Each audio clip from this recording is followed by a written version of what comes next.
Hey everyone, welcome back to some more Let's Play Occult Chronicles. Let's get back into the game again. Where we left off, we had snuck upstairs to the second floor in order to get back down to the first floor, avoiding that horrible slime that almost killed us. Holy crap. That stupid bleeding cut. And now we're back here exploring the rest of the first floor. Okay, so let's pick right up where we left off. We've got the dagger. I see a bedroom of some sort. I think we'll explore this bedroom while we're right next to it. And then we'll go into the servant's dining room, actually. We might be able to find the thing that wants us to find the butler in this room. Alright, so let's do this first. The Ghost Baker. You think you hear someone whistling at first. The gloom seems to part and you encounter a figure engaged in a task of some sort. It's dressed in clothes from a previous era. As you come closer, you realize that you're in the presence of something supernatural. The figure is transparent and seems to glide here and there as if floating on air. No matter how many times you see something like this, it is always a bit of a shock. Resist the horror. Your touch with the supernatural threatens to chip away at your sanity. Calm your mind and resist the terror that wishes to overwhelm you. Okay, that's it's not a god-awful hand. 2 knights and a page are our face cards. Oof, well, we lose the page to the King of Swords. I'm going to definitely use our knight so we can win the horror check. Wow, we have only 1 success, but it was still enough to get us the points we needed. You have kept your sanity. At this point, you've almost gotten used to the spectacle of spirits of household servants scampering around their old haunts.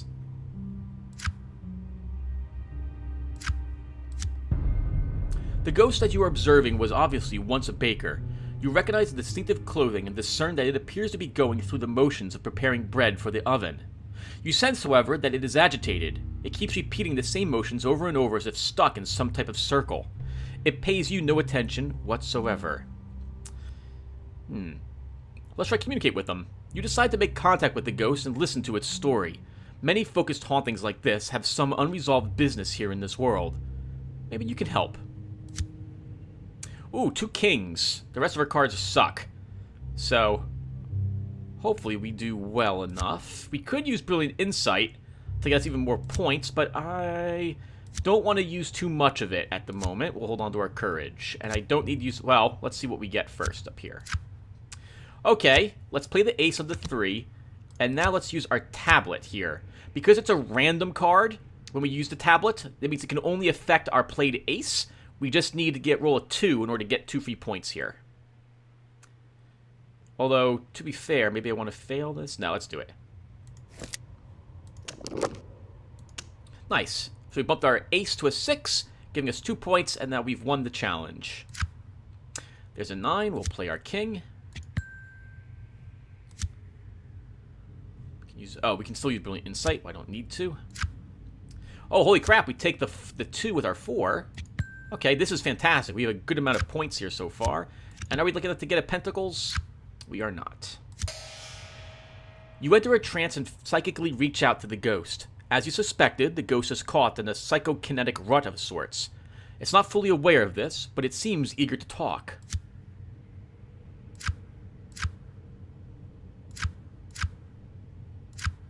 Nothing. That's a shame.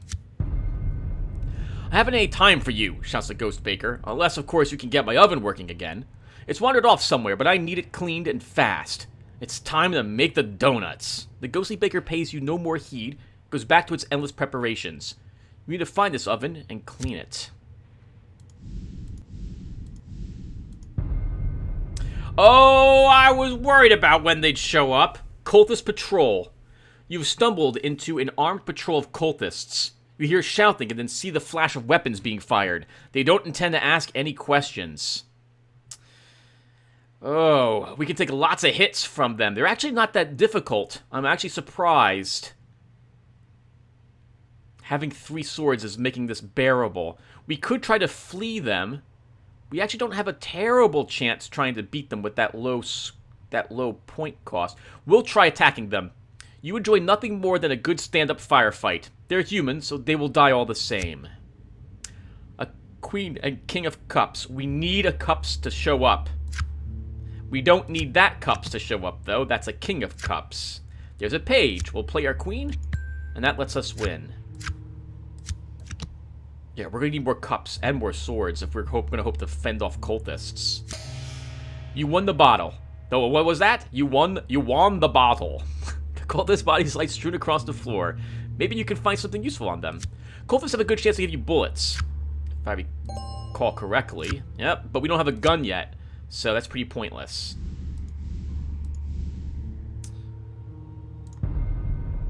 The broken circle. Your eyes are immediately drawn to the dancing flames. They seem to have no source of fuel, but are confined to a chalk circle enclosing a pentagram. At each point, a small votive candle still burns. Then you notice the robed body sprawled on the wooden floor. You step closer. As you advance step by step, you begin to feel uneasy. You sense a powerful evil presence in the room, and a chill runs down your spine. A face takes form in the flames, and you stop in your tracks. It seems to stare into your soul, and you are afraid. This thing bound within the pentagram is demonic. Of that there can be no doubt. You must focus your mind and overcome the swelling sense of panic that the creature's gaze has sent through your entire being. It's a pretty good chance of beating the horror check, but we get a god-awful hand. Like, no aces, but these are all just average number cards. That's really awkward, because that means what's here is probably higher than what we've got. Wow. Well, we still won. Thank goodness. You have kept your sanity, and you break eye contact with the flaming demon. You'll know better than to look it directly in the eyes again. You stumble upon the scene of a demon summoning gone wrong. The power within the pentagram circle has obviously lashed out at its would-be master and killed him outright. What the hell was he doing here? Avoiding contact with the demon's fiery eyes, you examine the scene more closely. You notice that the chalk circle has been broken ever so slightly. This must be what led to the demise of the robed figure lying prostrate before you. Who knows what this poor evil soul had in mind that would compel him to consort with demons? You must tread careful here. Maybe he was a cultist who was actually trying to destroy this current cult with demons instead. So the body actually contains that script for the other demon, and we can also bargain with this demon as well. I'll want to do both, and I think we can do both, so let's do both. Let's search the body. This must be the remains of the acolyte of the demon in the fireplace spoke. He was obviously playing a very deadly game by trying to summon and bind these demons. The name should be still on him somewhere. Oh, that's not bad. That's not bad. We have a King of Swords, Queen of Pentacles, and a Knight of Cups. That gives us some variety. A single Ace of Swords and a 10 of Pentacles are our other high numbers. I talk out loud like this just in case one of you guys has this like minimized or something. Let's begin drawing cards. That sucks. Hello, King of Pentacles. You can take my 10. Okay, that's not so bad. So 8 of Cups, we'll take it with our Knight. Oh, come on. Really, game? Oh, well. We won, but I wouldn't have done it. I would have just failed. I would have failed this, so I get more points. Okay, well, too late now. You carefully search the acolyte's robes and find a small scrap of paper with a name etched onto what must be blood. Okay, 3 life. That's good. Let's bargain with this demon as well. With the chalk circle broken, you wonder why the demon has not attacked you. Perhaps you could try communicate with it and see what it wants. It's a choice that should be considered carefully.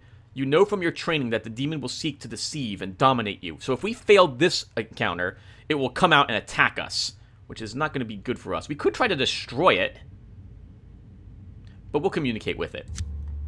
Oh, oof, you're kidding me. All right, a King of Pentacles, 2 aces as well. I swear, I have the worst luck in this game. Let's play the king and just be done with it. God, good God, terrible. Well, we won.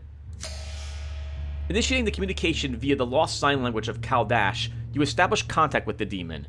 It claims to be a prince of hell, but you suspect it exaggerates. It wants you to do something for it, and it promises to reward you if you hold to the bargain.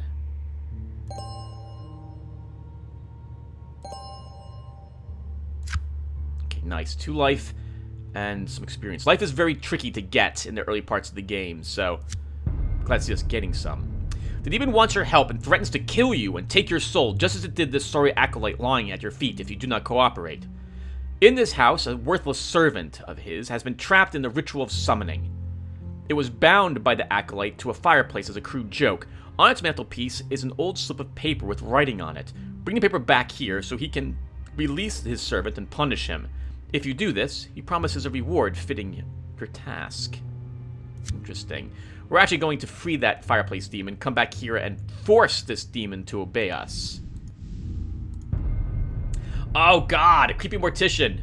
You see a human figure lurking in the darkness, and you don't like the look of it at all. It steps forward from out of the gloom. You are confronted with a strange and unusually tall man who towers over 6.5 feet. He seems dressed like a mortician of some sort. He opens his hand to reveal a spiked shiny sphere that miraculously hovers out of his palm. He smiles in a creepy voice and says, and I can't do it because I've never seen the movie, "I've been waiting for you, boy." You have seen a lot of strange things, but this one is right up there. You have the feeling that there was a story here that just is the tip of the ice, and that this is just the tip of the iceberg. We also have no face cards, which is not surprising whatsoever at this point in the game. We fail our horror check. Not even a single success. Your mind is weak. You feel like you are trapped in a B-horror movie. Try not to do anything stupid.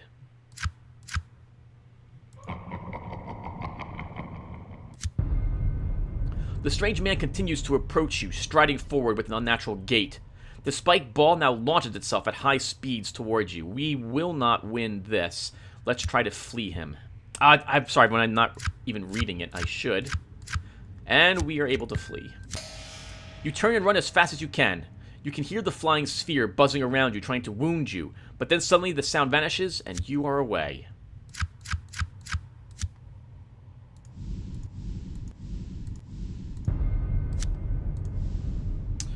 Okay.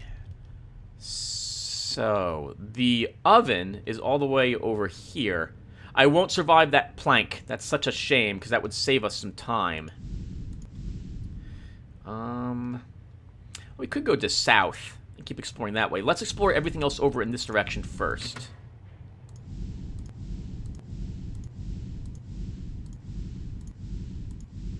We're due for another token very soon.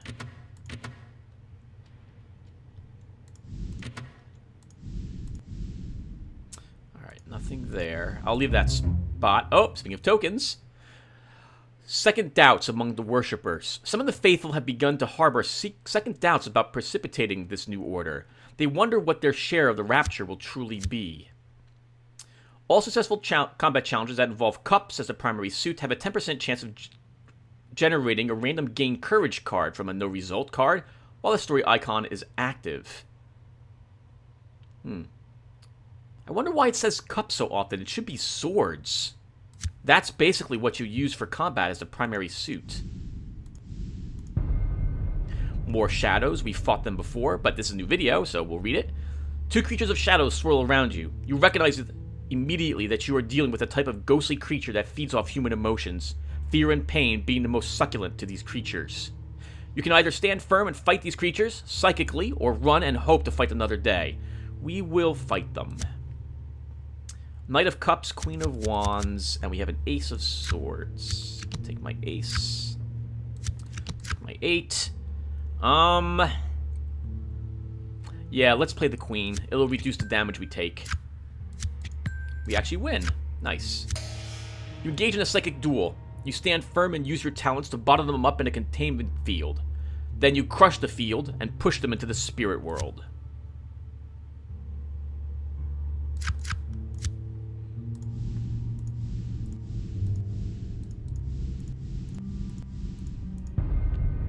The Demon Baby. You are startled by the rocking cradle. It seems to be moving by its own accord. The squeaking of the runners on the wood is unsettling. You step closer. As you approach, you begin to suspect there was something lying inside the cradle. You peer down into it and behold a thing of astounding ugliness. A demon baby. It grins up at you, and you are afraid. Your eyes widen in disbelief as the demon baby coos at you in some type of demonic cant. It gnaws at your sanity. 2 2s and an ace, no face cards. This is fantastic, game. Let's just get this done. At least we're failing all of these. Oh, holy crap, we actually win with that with our 2 7s. Okay. Whew. Might is strong. You've seen things far worse than this. Its cooing is almost as disturbing as this demonic appearance. You've heard an odd agent who might have looked like... Wait. You've heard of an odd agent who might have once looked like this. I think that's supposed to be Hellboy. However, this thing radiates pure evil. It's not going to jump at a recruitment offer, and most certainly has something in mind other than lying there waiting for its mother. You attack the baby. Use sorcery. Engage in a psychic duel. I thought we were supposed to... Don't we have a quest for the baby?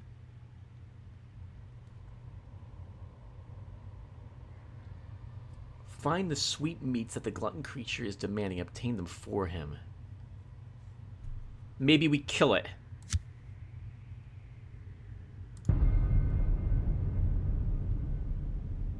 Okay, we'll try this.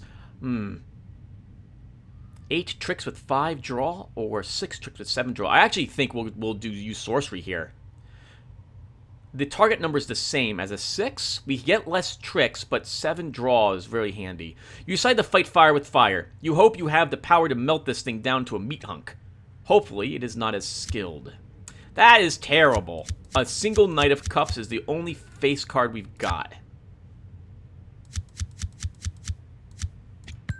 Let's cast a spell.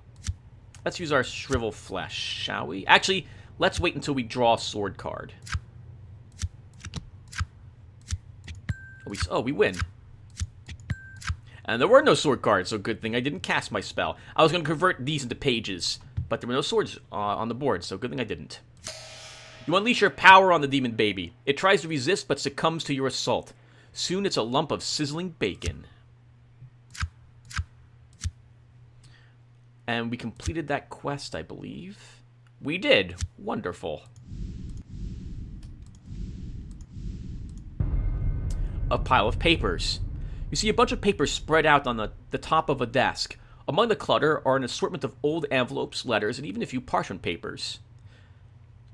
Let's search through the papers. We have an okay chance to find something. You decide to search through the papers. You never know what type of useful information you might find. Generally, it's like sanity. Sometimes you can get really lucky and get like a talisman or a luck up or a wild card from papers, so they're always kind of worth searching. That's a decent hand. Queen of Wands, Knight of Swords, Page of Swords. This is a lore check? This must be a lore check as well. We can use Brilliant Insight. Okay, let's play our page. Play our knight. Wonderful. Play the 6 and then use our tablet. This is a lore. Oh, this must be a puzzle or perception. So not a lore challenge. Oh, King of Wands. Screw you. Okay, let's get the 2 points. You don't come across anything earth-shattering, but there's enough information here to boost your confidence that you're on the right track. Isn't that like the 3rd queen we've had to use to an enemy king in a row now? So annoying, game. Not as annoying, though, as not getting anything from this. 1 sanity. 1 sanity. Such a waste. Okay. Let's move on. That's everything on this side. The papers we don't have to get yet. I do not think I'll be able to defeat the Mortician ever. Let's continue to search the rest of the first floor while we're here. A workshop. An alchemist. You see a grizzled old man dressed in some grungy old robes. He seems aware of your presence, and he waves you forward. He introduces himself as the alchemist, and you notice that he is indeed surrounded by a menagerie of strange equipment. You wonder what on earth he's doing here in this mansion. He doesn't seem at all disturbed that you have dropped in on him. We can knock him out, but I think instead we'll talk with them. You decide to engage the alchemist in a little conversation and try to discover what he's up to. It's a persuasion check. A Knight of Cups is the only face card we've got. Oh, and we win automatically because it's a conversation, so we get the knight added to our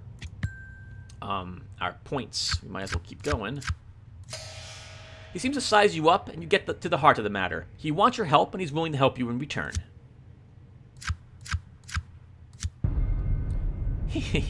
Yes, young master. You will suffice, I think. I cannot leave this room because I cannot. But I need my papers returned to me if I am to complete this great work I have set about to finish. My legacy, you see. He wants you to recover some papers that are nearby. The papers are warded, so you must speak the words of release when you find them. He can't remember exactly where. He mumbles some warning about competitors, and then sends you on your way. These might be the papers he's talking about, but they also might not be the papers. So I'll come back for them when I am returning from these quests as well.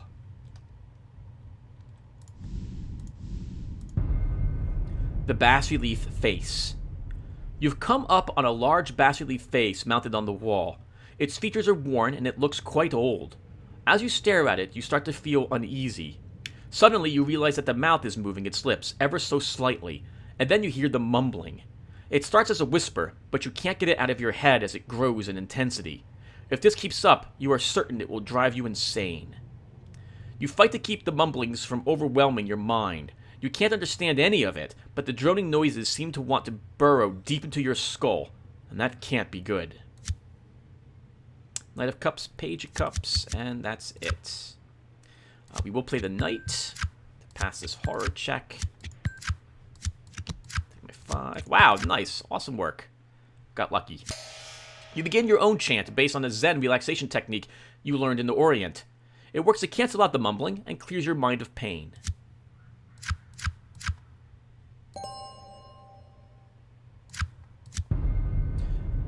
The face on the wall looks amicable, but you know otherwise. The lips continue to move, but the mumbling is barely audible. Examining the bas-relief more closely, you notice that there is a pictograph script of some sort disguised within the frieze that encircles the face.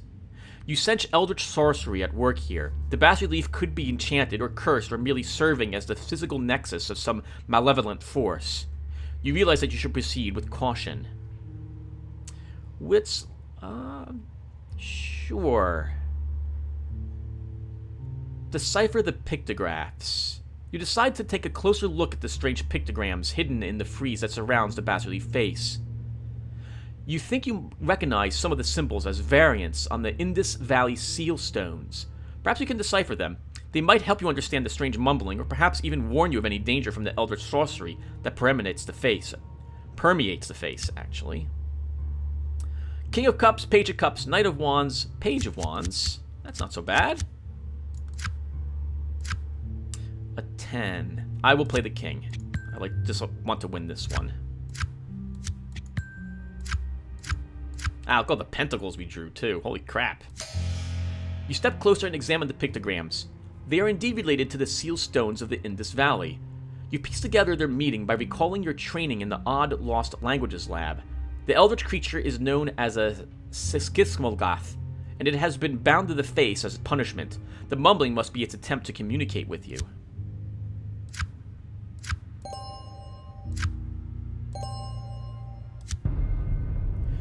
The face on the wall looks amicable. Oh, we've already read that. Let's, we can listen to the... It's actually tougher now to listen to mumbles. I thought that was a 4 before.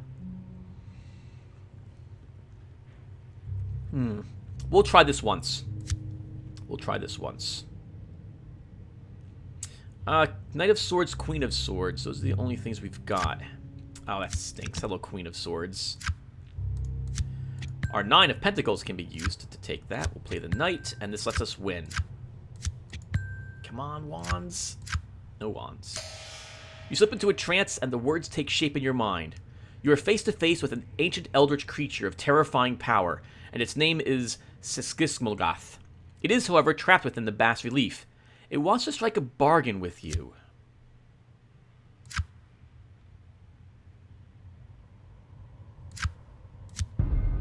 The bas-relief face seems to almost be smiling at you, and it makes you uneasy. The face belies the agony that it must be in. The mumbling's meaning now seems crystal clear. Its heart has been ripped from it and hidden somewhere in the house. The sorcery binding it cannot be broken until its heart is returned to it. It wants you to seek out the wall that weeps blood and reach inside to find and free its heart. It teaches you the words of release and promises you that you will be rewarded should you help it free itself from the face. I think I forgot I gained 2 experience points. Yeah, let's immediately use this. Okay. So I'm tempted to take Stealth Specialist. Defensive heroic feats, flee, evade, hide, increase cups. The issue there is that we won't get any traps edges. And we know traps are god-awful. We know that already.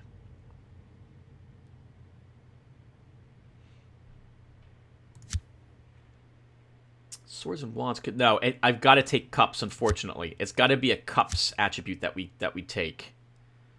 Mechanical devices could also be useful for doors and what have you. Shame. I actually would really like to take one of these sorcery, but a 2 of cups will never survive the cellar whatsoever with just 2 of cups. There's no way we'll win down there. So we need to increase our cups somehow. Let's take Stealth Specialist. So I've never taken Stealth Specialist, mostly because it's a flee, evade, or hide edges. And, well, if I'm being honest, I'd rather defeat the creatures and get experience than flee and gain nothing. But we'll try this out. Let's see how far... Let's see what it's like. You move like a ghost, and have seen your fair share, that's no wild boast. You're one of the few to ever have left the League of Darkness and lived to tell about it. And you had to fake your own death to do it. Done. And working on our cup score. Okay, so I think we're going to go back over on this side of the first floor and turn in a few of those quests we have. What is this chamber? A ballroom, but it looks like someone was drawing some sort of weird summoning ritual or symbols on the ground.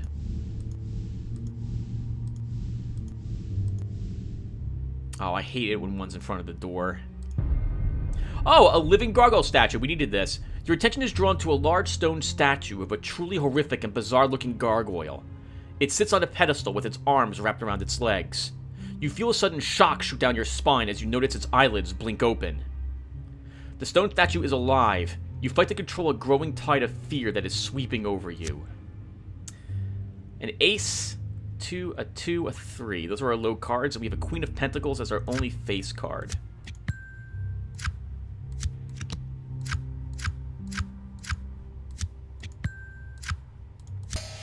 Your mind is strong. You've seen things far worse than this. The gargoyle stretches itself out and unfurls its large wings. You note its razor-sharp claws. Before you realize it, it moves forward to attack us. Well, we're going to have to probably stand our ground, and we don't have a good way to do this. We don't get very much draw, unfortunately. 7 tricks, that could be okay. See, tricks are kind of...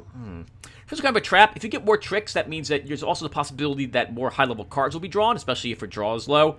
And that means that, unfortunately, you have a better chance of losing with more tricks and low draw. That's why I prefer higher draw in almost every single case. In fact, I'm tempted just to beat it up. We only get 4 tricks, but we get 1 extra draw from it.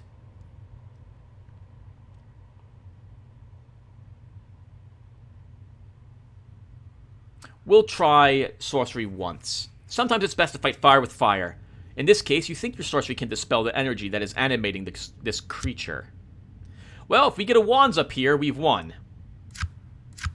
But we'll need a wands. There we go. Holy crap, game! You unleash a wave of sorcery that rips apart the gargoyle. You wonder if you are that good, or whether this is some type of trap. We get no picks from this. Interesting. We also get the Beggar's Coin, which inflicts a -1 wands penalty to us. It's a quest item, so we're able to carry it, even though we've got... Oh, well, we had 5 total wands. With this in our inventory, we're overburdened. We won't be able to pick up any more wands items. We definitely want to turn that in. I'll come back for that question mark later. Oh, we can't get back over here unless we avoid the slime. It's totally blocking the way. Yeah, it is. Holy crap, that's terrible. Okay, I thought we were going to be able to get back on this side somehow, but we can't. Oh, holy crap, a clue token. +2 trick bonus. What are you doing down here? Got most of the clues on the first floor. Your instincts tell you that a ritual is being performed nearby. You get the feeling that it is deep below the mansion. We have -1 wands. Let's step forward into this. The ghostly ball. Suddenly in front of you materialize a group of figures dressed in suits and evening gowns, waltzing with partners unhappily around the room. The surprise appearance from thin air catches you off guard and startles you. The ghostly ball is quite disconcerting, even though the ghosts seem to be unaware of your presence. You struggle to keep a rein on any fears that would chip away at your sanity. Haven't seen this encounter in a long time. You can get a really... I seem to remember you getting a decent edge at the end of this encounter as a reward. You have kept your sanity. You proceed with your trademark ineffable composure. The deathly silence that encompasses this ball strikes you as odd. Although the ghosts themselves seem oblivious to your presence, you feel a definite tension in the air. The ghosts themselves seem quite displeased about something. It doesn't appear to have anything to do with you. You then realize what's so odd. None of the ghosts are dancing.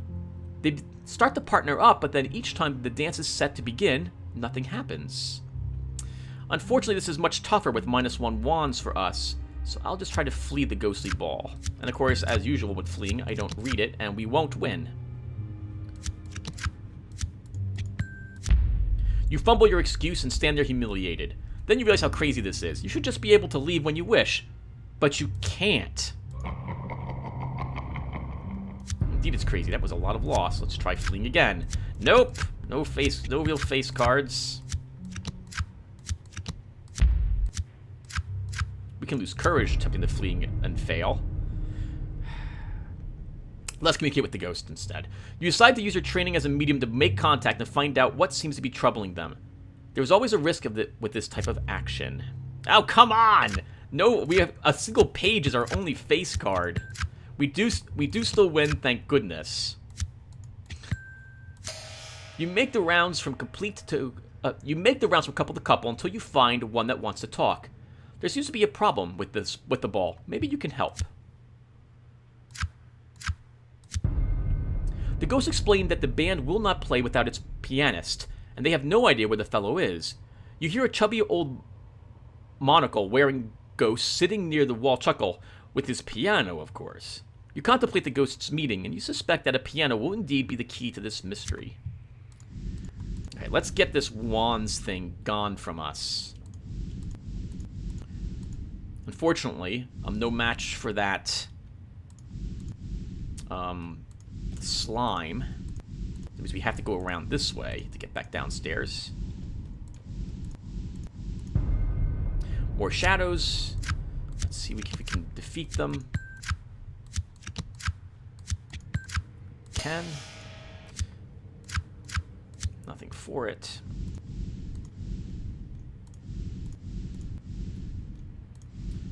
Okay, now it's time to turn in some quests.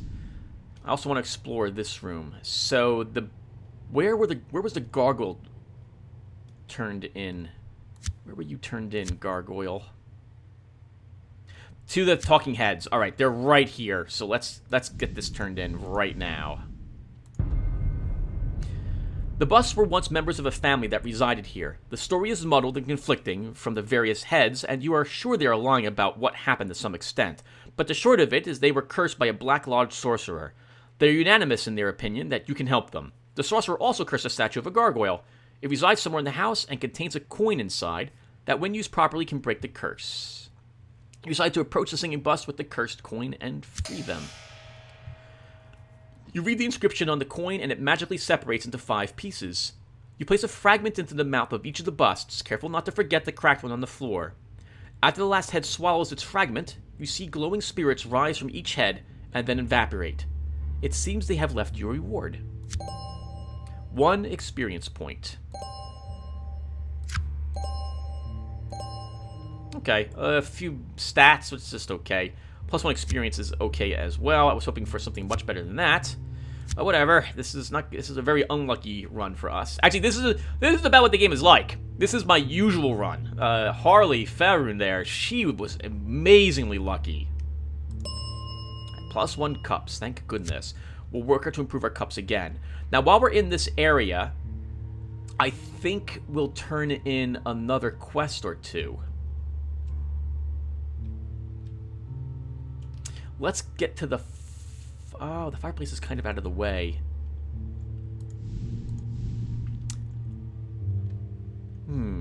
Actually, it might be best for us to improve our wands next. Let's go and get the piano while we're right here. The grand piano seethes before you. Something seems wrong here. You sense that a cursed or fell sorcery has imprisoned two spirits here. One acts as jailer to the other. You can, in fact, hear the captive plead for release in your mind. You remember a lecture during your odd training about Plotinus's theory on spirit traps. Some cursed items used a spirit to effectively bind another spirit to its existing nexus with our world. Such spirit traps could snowball out of control given the chance. Perhaps we could free both before it's too late. Free the pianist. Oh god, this is tough. So this must be what is holding up the pianist. He is caught in a spirit trap that was elaborately constructed in the physical form of this piano. You have heard of such things. The piano is old but fully functional. The more you examine it, the more you realize that piano is an integral to the trap itself, which must have required a true master of spirit manipulation to fabricate. You notice that the keys have odd symbols etched faintly onto them. You recognize them as belonging to the lost scriptures of Nag Hammadi. That makes sense. If you remember the correct release invocation and press the correct keys, then you should be able to disable the trap and free the ghost pianist. By the way, everyone, I just remembered something. Hyben, you asked if I could play the game full screen. I think this is full screen. I'm going to go back to the main menu really quick. And let me check really quick. Yeah, we just have music volume and sound effects. This is, in fact, the full screen version of the game. The Windows version would only be this size, the size of the playboard that we see back here, with the border missing. And the desktop would be back there instead. I just want to double check that. I was pretty sure that was the case. It's a shame, too. Yeah, it'd be nice to see more of the surrounding area as well. Alright, let's try this. 2 aces and a 3 and a 2. How wonderful. And a single face card as usual. There's a King of Pentacles, so we can't even use our Queen. We get only 1 success. And it wasn't the Queen. You can't quite figure this out, and after several attempts pressing keys to form the release incantation, you stir the jailer's ire. It strikes out at us.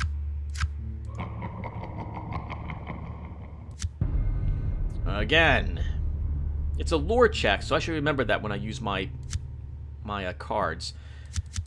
2 knights and an ace of wands, and average cards otherwise.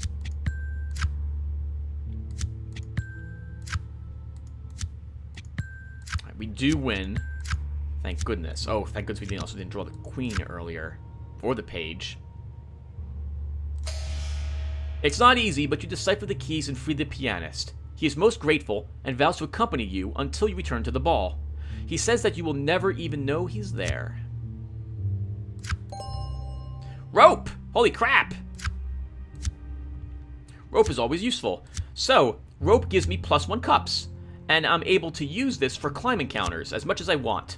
And it gives me +6. No, sorry, -6 is the target level of climb challenges. That's actually really flippin' handy. Hold on, I'm gonna go back to the main menu really quick to save that result. Wow, that was awesome. Any item that gives us pluses to stats is really helpful. Okay, we gotta pass through the zombie hallway again. Yeah, I want to turn in these quests. We can double back. Actually, did I find a way up over here? I did. We could go back upstairs there. Okay, let's... I didn't get any experience points. I want to level my wands again before I go down here. I might not get another... How far away from the... Alright, this isn't that far from the second story. Let's move down this hallway again.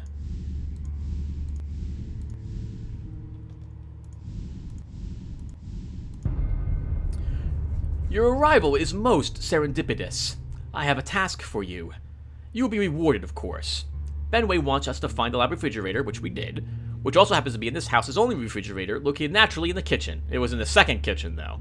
Fetch the small jar labeled boffin juice and return with you at once. Remember that you hand over the boffin juice to the creepy mad scientist. Excellent. Yes, that will do nicely. I'll be able to complete my work without any fatigue. I should bottle and sell this, actually. Call it something like, hours of energy. At any rate, here is your reward. Look over it in that box over there. You might find something that you like. You might not, either. 1 experience point. Oh, nice! Holy crap, a heroic feat! And two experience points. That's wonderful. Dr. Lazo Benway remains hunched over his workbench. Maniacally, there we go, pursuing whatever weird experiment he has thought up now. He pays you no attention now that he is again lost in his work. You notice that the boffin juice does indeed seem to have boosted his work rate. Let's talk with him again. He obviously absorbed his work, but fetching him some boffin juice was a bit trivial. Maybe he has a more important task. Well, not with this hand. We have to get so lucky here to actually win this challenge. You need to say please. Pretty please would be even better. Again. Holy crap, game. Wow. I can't stress just how much this stinks. I wish I had my reloads right here. Okay, alright, that's a lot better. A Queen of Pentacles, Knight of Pentacles. Everything else, though, is pretty bad. Okay, we can take the 9 of Wands with our 10. Well, of course, we have to get Pentacles. There we go. Let's just beat the encounter. Oh, nice. We can take the 4 of Swords with our 6 of Swords. Okay, thank goodness we had that Queen, or we would have... Well, we would have lost. We would have lost? Yeah, we would have lost again. Yes, well, now that I know you can be trusted, I have a more meaningful task for you. We know where this guy is, so we'll have to take a look at him. It seems one of my experiments has run off. More plant than man, actually. Disappointment, but an expected one. I need a tissue sample once you find it, and then do be so good as to destroy it. Right, off you go. Alright, we earned 2 experience. That wasn't enough to improve our wands.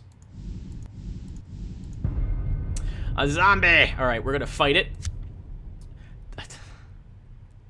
Page of Swords is what we get. We also have a 2 of Cups, 2 of Wands, a 3 of Wands. So we are probably failing this one. Yep. You lost a battle. The zombie overpowers you, and things go from bad to worse.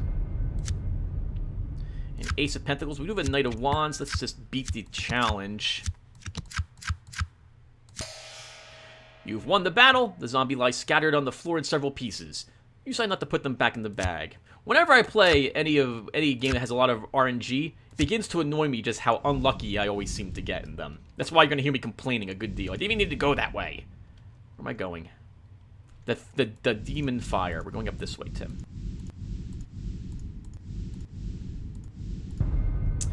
Okay. The demon states that it was... Oh, well, I guess we should read it anyway, right? It's been 2 episodes since we last saw this demon. The demon states that it was recently bound here by an acolyte claiming to serve some dark master. It's clear that the demon thought the human insane and dabbling in things that were way over his head. The acolyte somehow managed to find a list of demonic names and binding rituals in some forgotten tome. The demon says that the acolyte would write them on a small enchanted slips of paper. He believes his own name to be in the acolyte's pocket. He perished some short hours ago when he foolishly attempted to summon and bind another demon, but got the slips of paper mixed up. Find the acolyte's body, then bring the name of the demon, and he will reward you. We can also search for the paper on the mantle.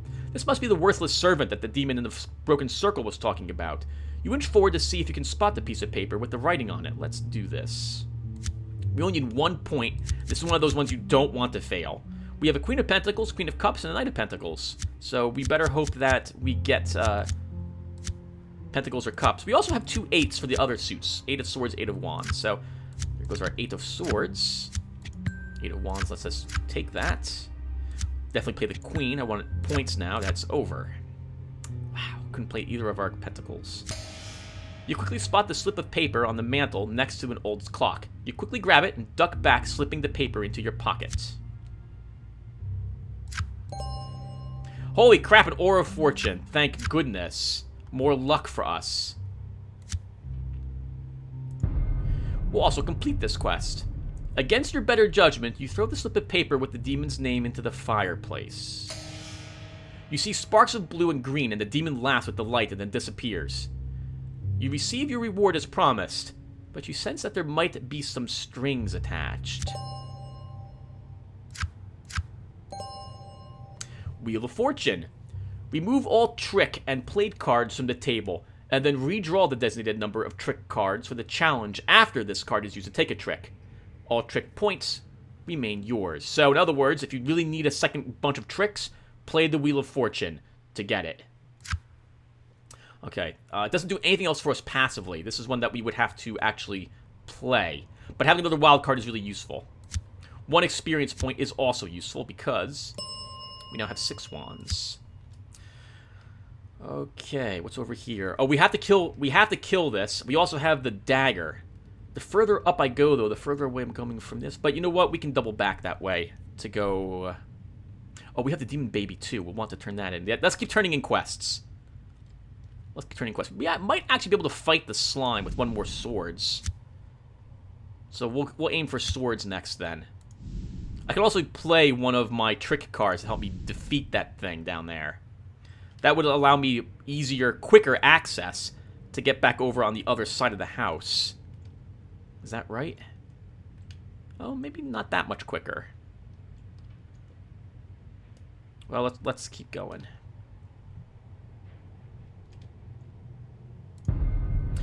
The thing in the oven. The possessed oven seems to rock back and forth as it sizes you up. You could swear you hear screams from souls trapped within the oven, roasting in agony. The creature is the product of a sorcery or curse of unfathomable evil. I think we'll go ahead and use sorcery, actually. Although the target number is higher, and we have less tricks, we do get 8 draw, which I like better than this one. You decide to unleash your sorceress power on the diabolical contraption. You have had success in the past dispelling such creatures by simply overwhelming their defenses. It's time to turn this one up to 11. Queen of Swords, Knight of Cups, King of Wands, Queen of Wands. We have to hope for wands or swords for the most part, and not a King of Swords game. Don't put one up there. Alright, let's take that. We've almost won. Oh, I have a Pentacles? I have a 3 of Pentacles. We can take the Page of Swords with our Queen of Swords, and now we're winning. But no wand showed up. That's a shame. You won the battle. The oven is scorched and melting in places. Whatever spirit possessed it is now gone. The Thunderbolt, another talisman. Okay. We already have another air talisman, so that's useful. Let's keep turning in the quests. There's the plantman up here, so we should go do that as well. I've lost my knife. I think it ran off somewhere. Have you found it? It's very sharp and very strong-willed. Has a mind of its own, you know. Please tell it to come back here at once. You enter a trance and tell the chef that you have located his knife. You had to insist a little, but it got the point. The ghostly chef is still moving in an energetic circle, seemingly wrapped in its ectoplasmic food preparations. You wonder if it couldn't leave this all behind, or is just being punished for some foul poisoning. 1 more experience point for that, so just okay. So I wanted swords up another rank. Let's begin working on that. We have the Dying Plant Man. A class 1 haunting. Okay, well, let's defeat the ghost first. You decide to use your psychic... Oh. The haunting manifests itself as a dim ball of light. It has no sense of its previous life or existence. It wanders hopelessly lost. You should exercise caution. These haunts cannot be reasoned with, and they can be lethal if disturbed. You decide to use your psychic talents to dispel the ghost and send it to the spirit world. It will most likely resist. King of Cups, Knight of Wands, Page of Swords, an Ace of Wands, and a Page of Pentacles. I guess we can take the 10 immediately. Might as well take the 4. Have to take the 6, and we're annihilating it. Oh, this is wonderful. You engage in a psychic duel with the ghost. It turns its mindless anger and desperation against you, but you prevail. You feel that whatever it was before would thank you for the peace you gave it.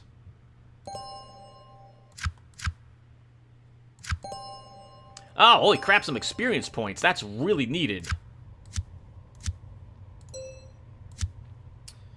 Alright, let's do this. The dying plant man looks up at you expectantly. You think that you can recognize emotions in its facial expressions, fear and pain. In between labored breaths, it seems to be chittering like it was trying to communicate with you. Its message is plain. Please end this. Kill the plant man and fake a sample. Benway can rot in hell. You decide to mercy kill it, and then collect a fake sample. That should set his so-called research back a bit. We could also just do the normal thing, but we'll try the harder one. Okay, we have a lot of high numbers here, which is good. We've also got a Queen of Wands. So, we have a decent chance of winning this. Even not playing the Queen gives us 4 points, which reduces the failure at least. And we have 1. This is one of those times in which you don't want to really toss up the failure, I think. Let's play the 10. Because we still get the 5 points for the Queen, and this gives us 2 more points. Okay, and now we get 1 extra point for playing the Queen. You put the thing out of its misery and scrape up some mold from the floor, and put it in the sample dish that Benway gave you.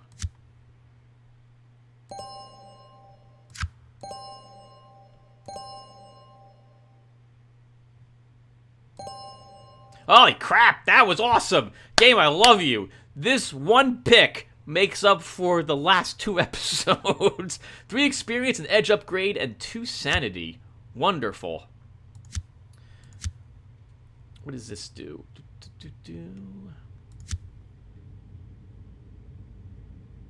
Oh, these are both useful. I think we'll grab verbal intuition to start, though. So now we'll get 2 cards for any of those challenges. We haven't found what the head wants us to find. It might be upstairs still. We also should turn this quest in while we're here. Story token. Evil is stirring. Slumbering in some outer dimension, a great tentacled one is deathless. In deathless dreams lies. It is waiting for the gate to be opened. The chance of a health loss card being generated when a combat challenge is failed is doubled while this story icon is active. We also have deep bleeding cuts, so we are definitely taking health loss when it comes to physical damage. We're also almost halfway. 3 more story tokens, or 4 at the absolute most, and I must go into the cellar. Bring me more food and a bucket. The demon says it wants more food, and it's not just any food. There's a nursery nearby. It wants a baby. And from its description, it's not just any baby. You decide to hand over the disgusting demon baby carcass. Against your better judgment, you give the demon the remains. They are quickly swallowed down and followed by a huge burp. The demon sits back with a content smile on its face. You have held your end of the bargain. I'll uphold mine. Oh, a spell! Wonderful. Death incantation. We'll take a look at that when we're done. And experience point. Nice. +1 life is also really freaking handy for us. And our swords is up. And we can increase our cups. Wonderful! Look at those stats! We would have 5 swords, if not for the sleeping cut! Hope you guys don't mind me talking so much about that cut. Alright. Do I want to call it here? Yeah, let's call it here. Feels like we've been playing for like 40 minutes or so. When we come back, we'll do the death challenge. We'll go ahead and talk to the mad scientist. We'll do the ghost battle. I might, we might go over here. This might be the, this might be what I need to touch. This might be the head thing. Oh, we can get around it. I didn't explore that? What did I do? Come this way and this not click down? I wonder why. I went up here, went this way, never went south. Alright, well, we'll see that in the next episode. So, thank you all for watching, and I will see you in the next one. Take care, everyone.